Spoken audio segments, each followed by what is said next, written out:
You are listening to Insights from the Conference Board. Hello, everyone. Welcome to this Insights podcast on compensation and benefits and employee engagement strategies through COVID-19. I'm Amy Yi, researcher in human capital. Today, I'm joined by my colleagues Amanda Popiela, researcher, and Calvin Rong, research analyst. All of us are from the Conference Board. Recently, the human capital team in the Conference Board has focused on how organizations are responding to COVID-19. We've released a series of short pieces with recommendations and implications for human capital professionals through this crisis. Those pieces are collected on the Human Capital Hub website. Feel free to check them out. To start us off today, Calvin and I will first discuss implications from our research on compensation and benefits during COVID-19.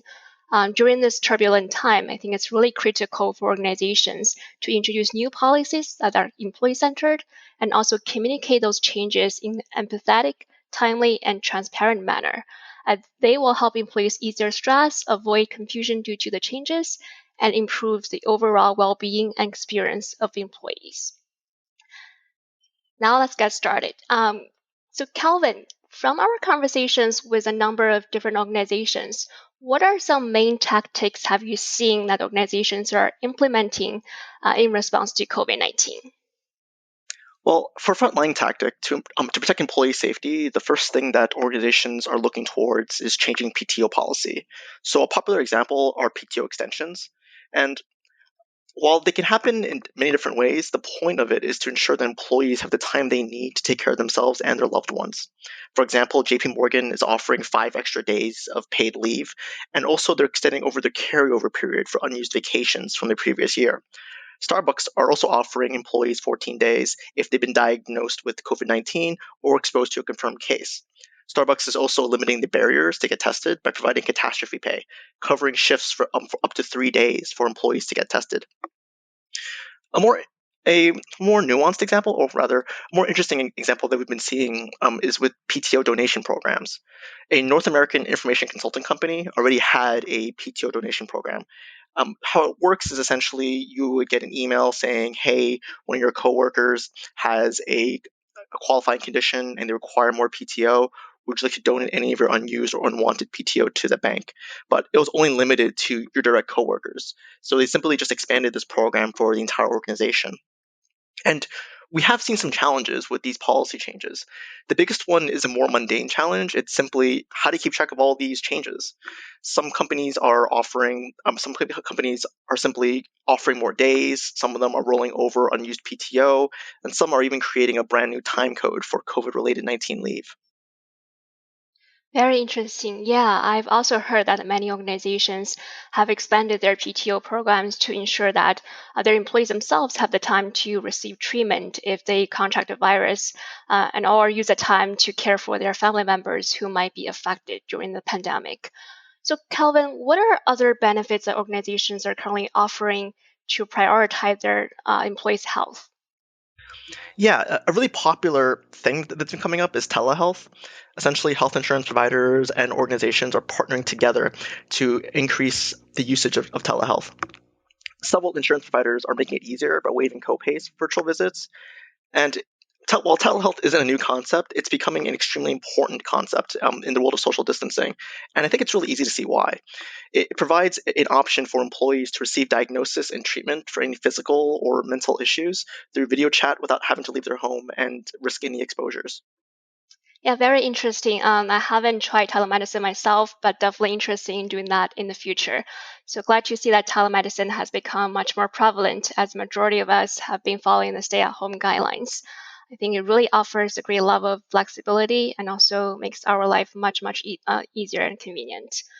So it has been quite a few months, weeks since the stay-home guidelines have been announced. The majority of non-essential workers are encouraged to work from home during the pandemic. So we've heard that some working parents, especially those have young children, are facing great challenges now due to school closures. Now they have to work while taking care of their children. So others may have older parents to care for during this period. So what are some new policies that organizations are offering now to help these employees tackle some of their personal life challenges? Calvin, do you have something to share? In terms of policy change, many organizations have implemented more flexible work schedules, but that policy isn't really enough. Organizations also have to provide leaders and managers with the tools and resources to help manage their employees during the pandemic, to both improve work-life balance and maintain productivity. And this comes in the form of dependent care. This is to tackle the larger complications at home. And it's important for those working from home, as it's difficult to both do your job and also take care of either an elderly parent or, with schools closing, a younger child. But also, it's even more important for essential workers that are out there doing really critical work. They need to have the stability and assurance that their loved ones are safe, and so they can still do their jobs. To that end, Target is offering each team member an additional 25 days of backup dependent care per dependent. CVS is covering an additional 25 days of childcare through its backup care provider, Bright Horizons. And Bright Horizons is a very popular backup care vendor. Great. Yeah, I've also heard that Microsoft is offering 12 weeks of paid parental leave to employees to help deal with their extended school closures. So you just mentioned that dependent care also benefits frontline workers. We all know that they are really brave and they're making tremendous efforts to ensure that core services remain available during the pandemic. So I think it's really important to protect essential workers and ensure their safety in the workplace. And also, I think it's critical to recognize them for their great contributions to their organization, the customers they serve, and also their communities. So, what are some measures that organizations are taking now to protect and also recognize their essential workforce? Yeah, as we all know, essential workers are keeping this together at a great risk to their own health. In the US, roughly 70% of workers can't telecommute. This includes people like bank tellers, factory workers, healthcare workers, and of course those running grocery markets. So, organizations to protect their essential workers, they're experimenting with temperature checks. They're also providing PPE such as masks, gloves, and hand sanitizer. Some organizations are even redesigning common areas, removing chairs, spacing up tables so that employees can still gather and still socially distance. Actually, one organization we recently spoke to, they already had a cafeteria on site, but they changed the entire system to make it kind of a pick up and go, and also all the food and drink there is completely comped. It's to reduce exposures both inside, interacting with people, working in the cafeteria, and also to reduce exposures from the outside, going out and actually picking up food. Similarly, a US-based global tech firm is also providing free meals to factory workers as their way of rewarding them for their hard work during this challenging time.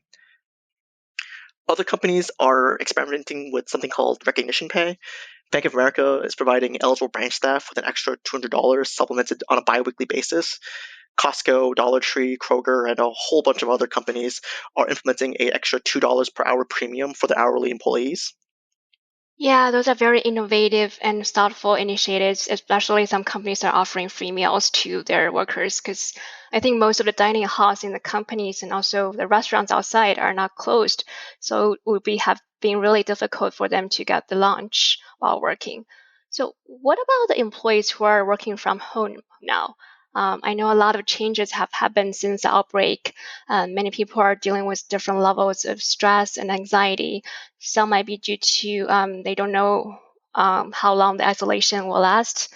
Others maybe have a very crowded working space at home. They have their spouse, their kids, and parents in the same place. Some people might also be experiencing temporary financial hardships.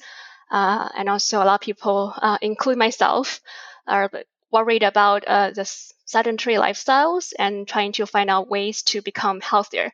So, how are organizations addressing these kind of needs and challenges of employees from both the physical and also mental well-being perspectives?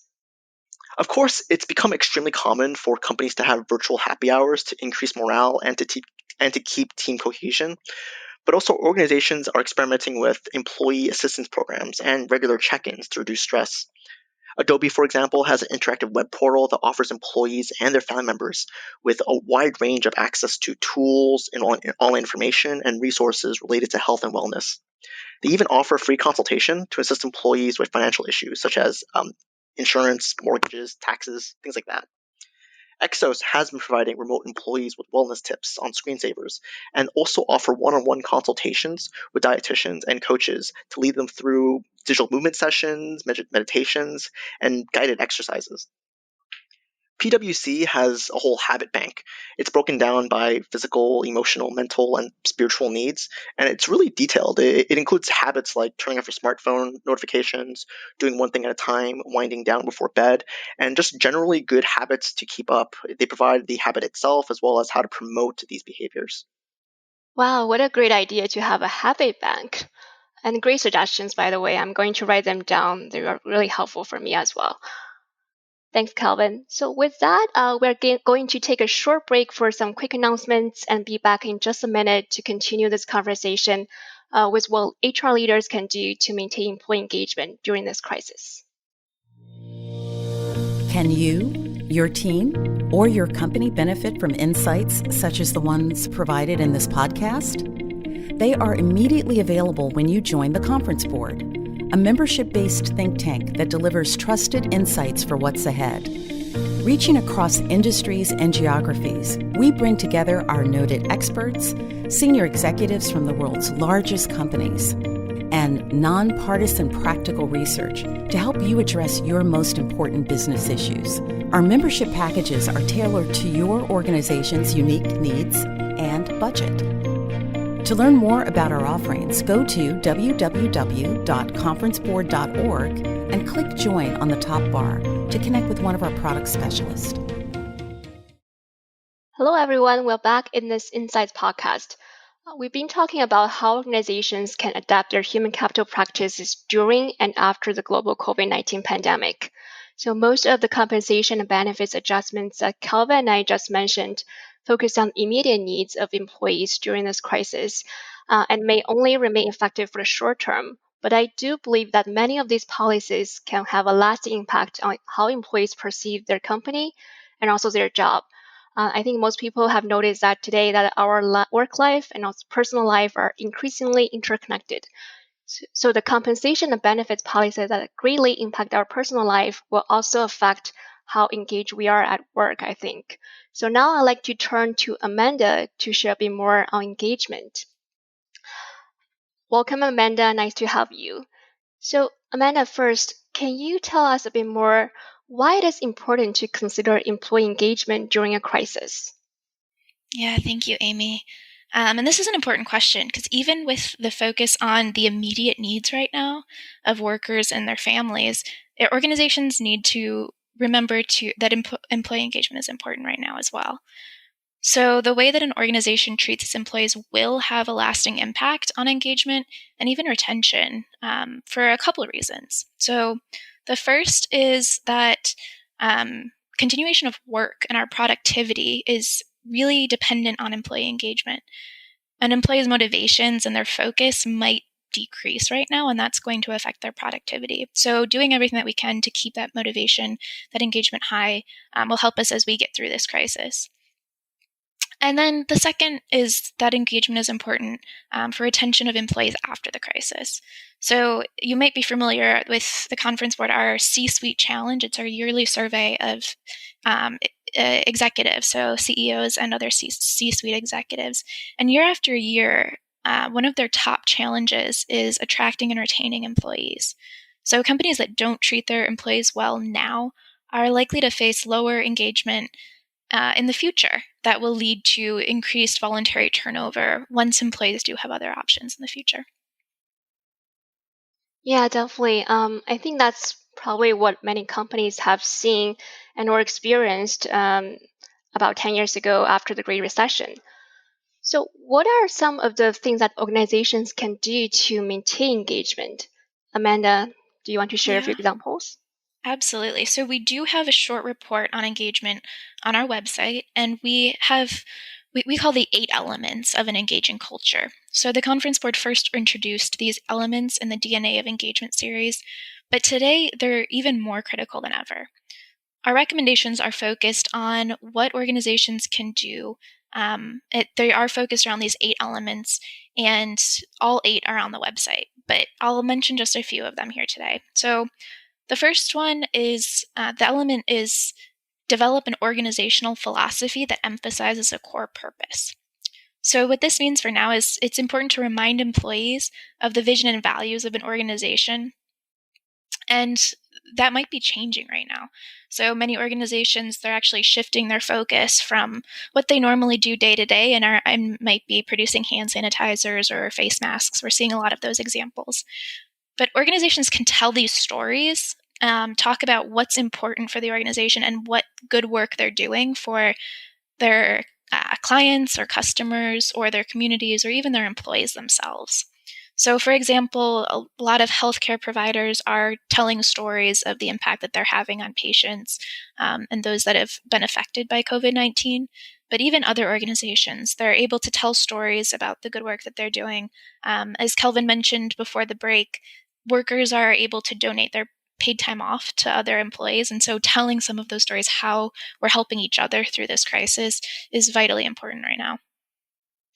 Yeah, I can't agree more. I think a strong organizational purpose probably is more important than ever during this crisis. And Amanda, the example you just shared actually remind me of another compensation and benefits policy that Calvin and I heard from a pharmaceutical company. So we all know that there is a shortage of healthcare workers in the United States and also probably other countries. Some of the employees in that particular pharmaceutical company are registered nurses. So they went to their senior leadership and tell them that they want to volunteer at the front line to help fight against COVID-19.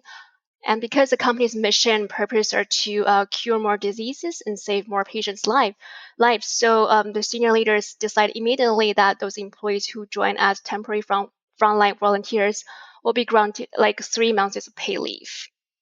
Wow. Thank you, Amy. That's a really powerful example, and it's exactly what we need to be doing and sharing these stories about the impact being made. So thank you for that. Another element that I wanted to highlight today is to prioritize transparent, timely, and honest dialogue with employees. So organizations and their senior leaders are providing updates on the state of affairs, and it's really important. Employees right now are worried about the financial health of the company. So it's important to be as transparent and honest as possible about what is going on at the company, how it's doing financially especially, and what that impact might be on employees. It's definitely top of mind for a lot of employees. A lot of companies have daily or weekly town halls led by senior leaders, but they also share information in other more informal ways. So companies are experimenting with new technology platforms or using some of the older platforms in new ways, thinking about interesting and innovative ways to deliver messages, and also sharing messages in a consistent manner, but in new and interesting ways. So, for example, we're hearing the Zoom platforms, the Slack channels, just sharing videos and other ways to keep people engaged within the company. And finally, the last element that I wanted to talk about today is about developing a regular cadence for assessment and follow-up. So what that means for us today is that we need to give employees a voice. And this could be through a continuous listening strategy. So the conference board has partnered with Deloitte on a series of reports on continuous listening, and we have a lot of information out there on the topic. But continuous listening is a strategy that aims to gather insights and frequent feedback from the workforce. So organizations today have a lot of tools to collect and analyze a lot of data from employees across the organization. And this includes things like pulse surveys or internal collaboration platforms, health monitoring devices, social media, the list goes on. So there are so many ways that we can collect data, and with organizations increasing the number of pulses that they do, they can actually use this data to find out what's going on with employees and how they're feeling. It's especially important when they're not on their normal schedules or working from home, helping with childcare. We need to be asking these questions and seeing how employees are experiencing their work right now. Definitely. I think pulsing employees and hear from them is extremely important during this crisis. I know some HR professionals or business leaders are a bit concerned about adding additional surveys or tasks during this pandemic, as they know that employees already have a lot to deal with and they don't want to bother them. Actually, as Calvin just mentioned, that employees have different stress and anxiety to deal with. So they want to share their challenges, feelings, emotions with their organizations, and they want to be heard by their senior leaders. So I think one suggestion that I heard from many organizations is to have just one question per survey. So this actually will give the organization still the data from employees, but also not creating too much work for them. Yes, exactly. That's a great idea. And it actually reminds me, another point is to make sure that now, as always, when you're collecting data, you need to be able to do something with it. So with all of the priorities in the workplace right now, if you're not able to actually act on the data that you're collecting from employees, it might be best not to collect that, or to pause for a moment. And some organizations are doing that. So they're pausing some of their employee surveys that are related to other issues besides the immediate needs. And that's one suggestion. If you're not able to do it all, right? You can't do it all. Yeah, Amanda, I think you made a really good point. Something also heard from the conference for a recent virtual digital workplace conference. I heard someone said that there's no such thing as survey fatigue. That's an excuse that people use. What we actually had was actually survey inaction. So really make sure that you will act upon the feedback and comments from employees if you are going to reach out to them. So, Amanda, I also heard that many people say that the normal we had in the past will never come back. So the new normal awaiting us will look different. So when it comes to employee engagement, are companies engaging their employees differently now than they had in the past? Are you able to share a few examples? Yeah. So first of all, I am going to use the survey in action. I think that's a great way to put it. So thanks. But yes, so companies are engaging employees differently, and we have heard stories. So as Calvin mentioned, the virtual happy hours, virtual events. We're hearing, lunch breaks and book clubs and other ways to communicate that we maybe didn't need to do in the past. But many organizations are also concerned about how they're treating their employees. It's not just about the events, but as I mentioned earlier, how companies treat their employees right now will affect their reputation and the employer brand going forward. So companies like Facebook are paying contingent workers in this period, or other gig organizations like Uber, Lyft, and DoorDash are thinking about ways that they can continue the work or payments as this crisis occurs. So that kind of brings to another related point. But Amy, you were on a webcast last week about layoffs and how companies can avoid layoffs to the extent possible, and how to conduct compassionate layoffs. And I think that's a really important point right now, is thinking about how people, everyone is affected by this, and how to treat people with compassion and empathy as we do what we need to do to keep businesses running. Yeah, our colleague Robin Atkinson and I wrote 2 short reports on layoffs. What we found is that the remaining employees are actually often neglected during the layoff process, because most of the attention is paid to the employees who are being laid off. However, some employees who remain in the workforce may develop a survivor guilt syndrome. So it's really important to care for them as well, and also address their feelings and needs during this painful period. And the last question for today, Amanda. So, what are engagement leaders focused on in the coming months as we begin to talk about return to work and reopen locations? Yes, this is a huge question that we're working on right now.